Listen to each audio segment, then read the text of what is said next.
Eduardo, a gente tem feito muita cobertura aqui com os nossos repórteres, inclusive. Ontem, inclusive, nosso repórter Fabrício Rinaldi estava na Faria Lima, numa vigília pela Palestina, que acabou às 3 horas da tarde de hoje, foi 24 horas de vigília, com muita pessoa envolvida. O Tiago Ávila, que recentemente esteve na Flotilha da Liberdade, capturado pelos israelenses, estava lá também na vigília. O Genuíno estava lá, enfim, muita gente estava lá, e quando a gente vai se inteirar das notícias antes de entrar para fazer live, a gente vê que ninguém se importa, né?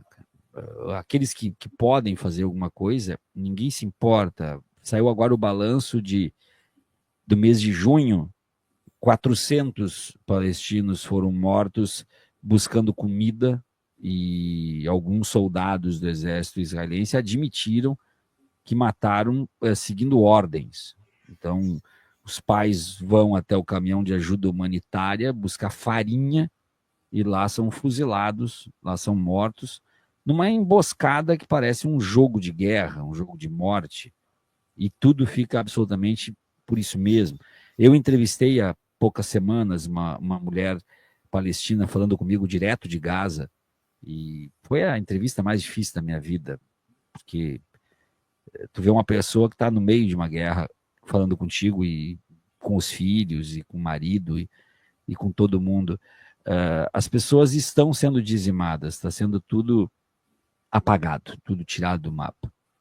E aí eu queria começar a conversa perguntando para ti como é que tu te posiciona, como é que tu vê isso. Tu é um cara que sempre fala muito sobre a vida, sobre a humanidade. Isso é o que, afinal de contas? Isso é o sinal de que não a gente falhou, a humanidade falhou? Como é que tu analisa isso, meu caro? Rapaz, isso não é de hoje, não é? Isso começou lá no século retrasado e se estendeu. Em 47, depois da Segunda Guerra, foi oficializado. É o roubo de um país e a eliminação, de qualquer maneira, do seu povo. A gente não tem muito acesso a informações porque os sionistas têm a mídia, né? São banqueiros sionistas que têm o rabo dos impérios na mão. Desde sempre, o Barão de Rothschild tinha o rabo do Império Britânico na mão. Na Segunda Guerra, uma ala passou para os Estados Unidos, e aí tem Rockefeller, Rothschild e vários outros que não aparecem em mídia nenhuma, porque a mídia é o porta-voz deles. E esse massacre começou com a expulsão de 700 mil palestinos da sua terra, não é?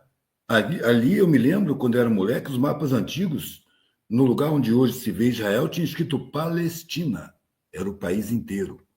Fazia fronteira com o Líbano, com a Jordânia, com o Egito, né? E era a Palestina.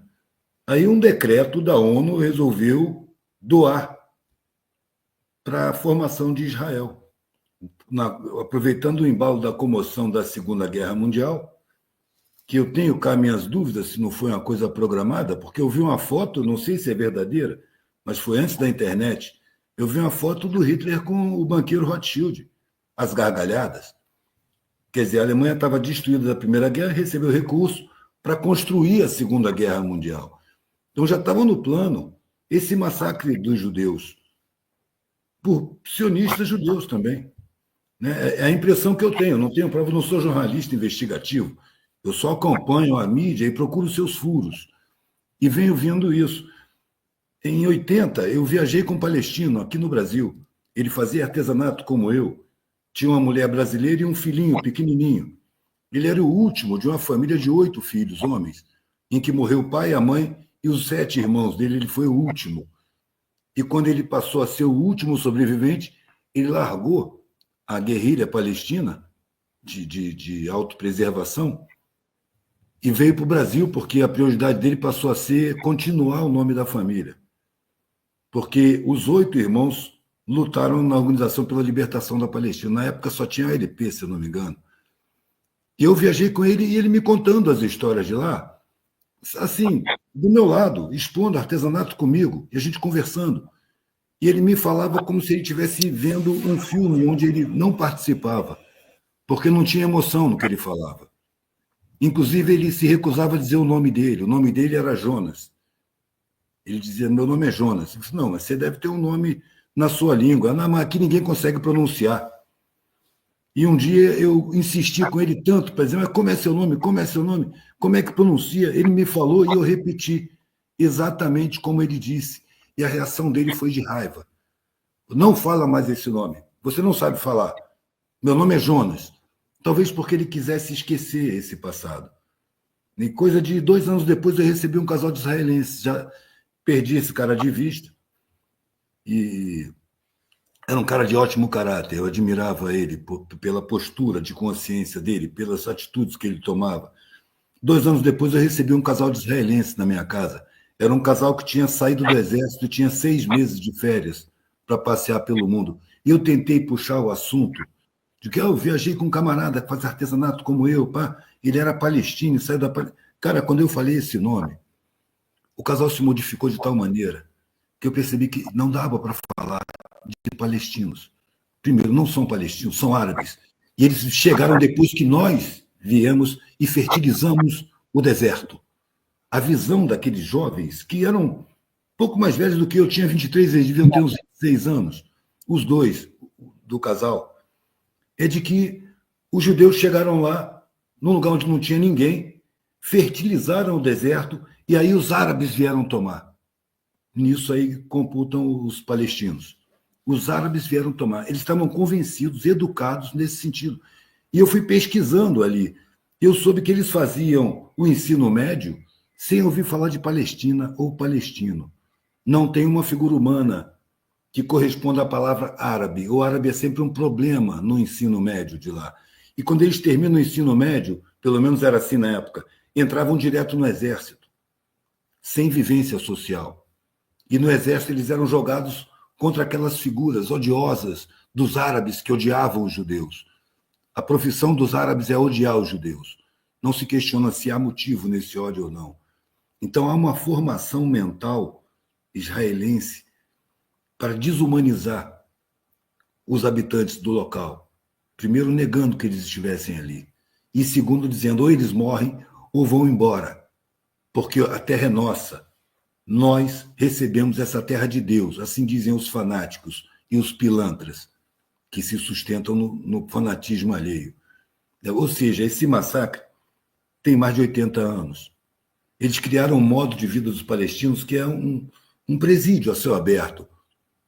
Eles não saem da faixa de Gaza ou da Cisjordânia sem passar por inúmeros checkpoints, com soldados que odeiam eles, que humilham eles, que cospem na cara deles, que atrasam o mais que podem.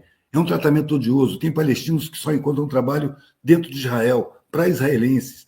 Trabalho de baixa qualificação que ninguém quer fazer, como os imigrantes na Europa. E eles têm que passar por ônibus, checkpoints, humilhação, sacanagem, todos os dias, várias vezes, para chegar no trabalho e voltar. Dentro da Palestina, parece que não existe uma economia, porque Israel detém todos os poderes. Imagina, com tudo isso que a gente viu, esse massacre, esse genocídio, hospitais sendo bombardeados, escolas sendo bombardeadas, filas de ambulância sendo bombardeados, os pontos de entrega de alimento, os soldados, como você disse, recebem ordem para atirar, ou seja, são capazes de qualquer coisa.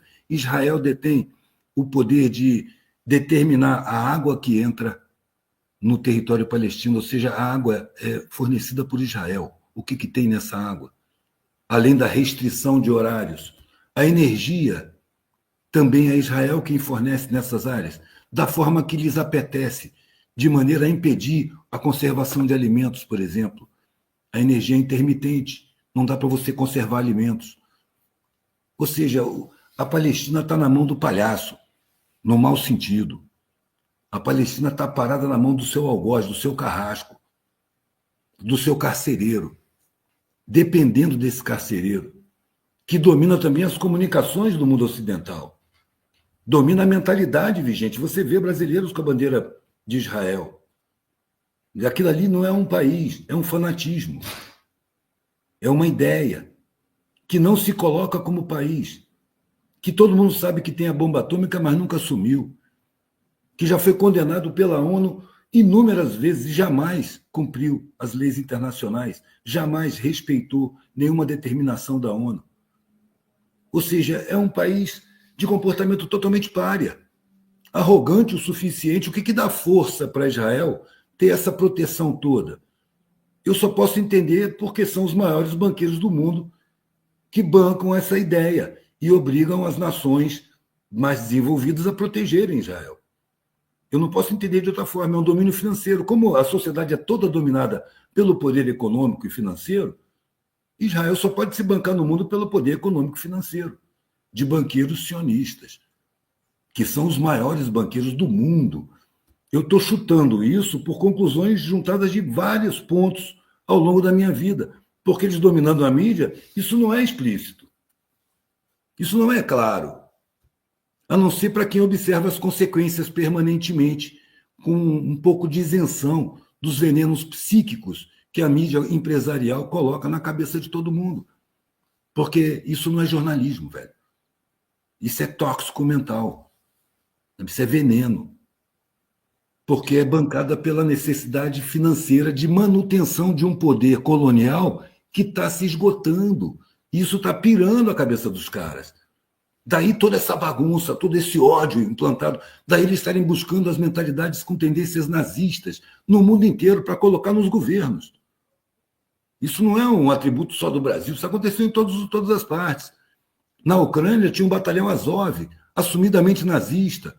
Ele se tornou o principal batalhão do exército, ele foi incorporado ao exército ucraniano e se tornou o principal batalhão que recebia as melhores armas. Uma gente de mentalidade doente, odiosa, destrutiva, assassina. É isso, mano.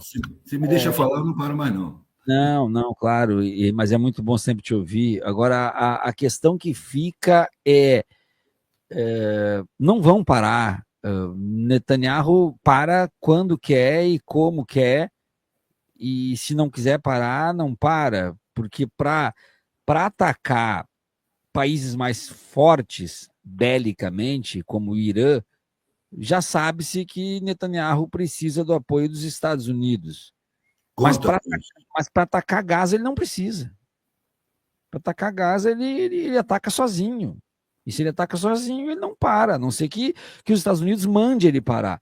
Do contrário, ele não para. Eles vão simplesmente tirar tudo do mapa. Eles vão apagar uma civilização. E aí a questão ninguém vai se meter, porque se meter os Estados Unidos abraça, ninguém se mete com os Estados Unidos, porque se meter com os Estados Unidos se mete com a OTAN, se meter com a OTAN é guerra mundial, e ninguém acha que Gaza é um motivo plausível para provocar uma guerra mundial, então Gaza literalmente que se exploda.